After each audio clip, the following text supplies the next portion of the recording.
കേരള കോൺഗ്രസ് എമ്മിന് വീണ്ടും തിരിച്ചടി. നിയമസഭാ തിരഞ്ഞെടുപ്പിൽ നേരിട്ട കനത്ത പരാജയത്തിന് പിന്നാലെ ഒരു MLA പോലും ഇല്ലാത്ത സാഹചര്യത്തിൽ കേരള കോൺഗ്രസ് എമ്മിന് സംസ്ഥാന പാർട്ടി പദവി നഷ്ടപ്പെടുകയാണ്. അതോടൊപ്പം തന്നെ 2 ചിഹ്നവും കൈവിട്ടു പോകുന്നൊരു സാഹചര്യമാണ് നിലവിലുള്ളത്. എന്താണെങ്കിലും കേരള കോൺഗ്രസ് എമ്മിനെ സംബന്ധിച്ചിടത്തോളം വലിയ തിരിച്ചടി, കനത്ത തിരിച്ചടി തന്നെയാണ് നേരിട്ടുകൊണ്ടിരിക്കുന്നത് എന്ന് പറയേണ്ടിയിരിക്കുന്നു. ഒരു രാഷ്ട്രീയ പാർട്ടിക്ക് സംസ്ഥാന പാർട്ടി എന്ന പദവി ലഭിക്കണമെന്നുണ്ടെങ്കിൽ 2 മാനദണ്ഡങ്ങളാണുള്ളത്. അതിൽ ഒന്നാമത്തേത് തൊട്ട് മുൻപ് നടന്നിട്ടുള്ള നിയമസഭാ തിരഞ്ഞെടുപ്പിൽ ആകെ പോൾ ചെയ്തിട്ടുള്ള വോട്ടുകളുടെ 6%, ഒപ്പം 2 MLA-മാരും ഉണ്ടാകണമെന്നുള്ളതാണ്. നിലവിലെ സാഹചര്യത്തിൽ കേരള കോൺഗ്രസ് എമ്മിന് ഇടുമില്ല. അതല്ല എന്നുണ്ടെങ്കിൽ രണ്ടാമത്തെ മാനദണ്ഡം എന്ന് പറയുന്നത് തൊട്ട് മുൻപ് നടന്നിട്ടുള്ള ലോക്സഭാ തിരഞ്ഞെടുപ്പിൽ ആകെ പോൾ ചെയ്തിട്ടുള്ള വോട്ടുകളുടെ 6%, ഒരു MP-യും ഉണ്ടാകണമെന്നുള്ളതാണ്. എന്നാൽ ഇതും നിലവിൽ കേരള കോൺഗ്രസ് എമ്മിന് ഇല്ലാത്ത ഒരു സാഹചര്യമാണുള്ളത്. നിലവിൽ കേരള കോൺഗ്രസ് എമ്മിനുള്ളത് ഒരു രാജ്യസഭാ MP മാത്രമാണ്. ജോസ് കെ മാണി ഇപ്പോഴും കുറച്ചു കാലം കൂടി അദ്ദേഹത്തിന് രാജ്യസഭാ MP ആയി തുടരാം. പക്ഷേ അത് ഒരു സംസ്ഥാന പാർട്ടിയായി ഒരു പാർട്ടിയെ പരിഗണിക്കുന്നതിനൊരു മാനദണ്ഡമല്ല എന്നുള്ളതാണ്. അതുകൊണ്ട് തന്നെ കേരള കോൺഗ്രസ് എമ്മിന് സംസ്ഥാന പാർട്ടി എന്ന പദവി നഷ്ടപ്പെടുകയാണ്.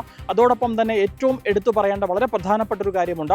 കേരള കോൺഗ്രസ് ജോസഫ് വിഭാഗവുമായി ഏറെക്കാലം നിയമ പോരാട്ടം നടത്തി കേരള കോൺഗ്രസ് എം കൈവശപ്പെടുത്തിയിട്ടുള്ള, അല്ലെങ്കിൽ അവർ നേടിയെടുത്തിട്ടുള്ള 2 ചിഹ്നം, ആ ചിഹ്നം കൂടി കൈവിട്ടു പോകുന്ന ഒരു സാഹചര്യമാണ് നിലവിൽ സംജാതമായിരിക്കുന്നത്. എന്താണെങ്കിലും ചരിത്രത്തിലാദ്യമായി കേരള കോൺഗ്രസിന് MLA-മാരില്ലാത്ത ഒരു സ്ഥിതിവിശേഷമാണ് ഇപ്പോൾ ഉണ്ടായിരിക്കുന്നത്. വലിയ തിരിച്ചടി തന്നെയാണ് പാർട്ടിക്ക് നേരിട്ടിരിക്കുന്നത്.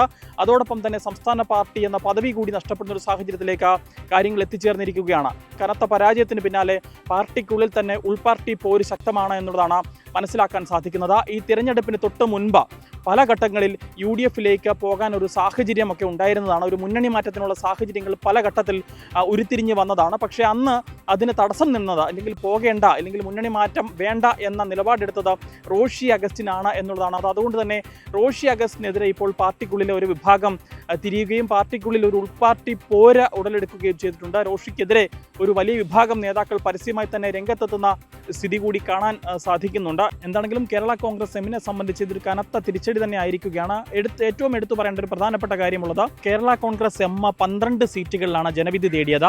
ആ 12 സീറ്റുകളിലും പാർട്ടിയുടെ സ്ഥാനാർത്ഥികൾ പരാജയപ്പെട്ടു പോകുന്ന ഒരു സാഹചര്യമാണ് ഉണ്ടായത്. അതേസമയം തന്നെ എതിർഭാഗത്ത് നിൽക്കുന്ന കേരള കോൺഗ്രസ് ജോസഫ് വിഭാഗം 8 സീറ്റുകളിൽ മത്സരിക്കുകയും അതിൽ 7 സീറ്റുകളിൽ അവർ വിജയിക്കുകയും ചെയ്തു. ഇതും കേരള കോൺഗ്രസ് എമ്മിനെ സംബന്ധിച്ചിടത്തോളം കനത്ത ഒരു തിരിച്ചടി തന്നെയായി എന്നും പറയേണ്ടിയിരിക്കുന്നു. എന്താണെങ്കിലും കേരള കോൺഗ്രസ് എം എന്ന പാർട്ടിക്ക് സംസ്ഥാന പാർട്ടി പദവി നഷ്ടമാകുന്ന ഒരു സാഹചര്യത്തിലേക്കാണ് എത്തിച്ചേർന്നിരിക്കുന്നത്. ഈ പാർട്ടിക്ക് സംസ്ഥാന പാർട്ടി പദവി നഷ്ടമാകുന്നതിനോടൊപ്പം തന്നെ ചിഹ്നവും കൈവിട്ടു പോകും എന്നുള്ളതാണ് നിലവിൽ മനസ്സിലാക്കാൻ സാധിക്കുന്നത്.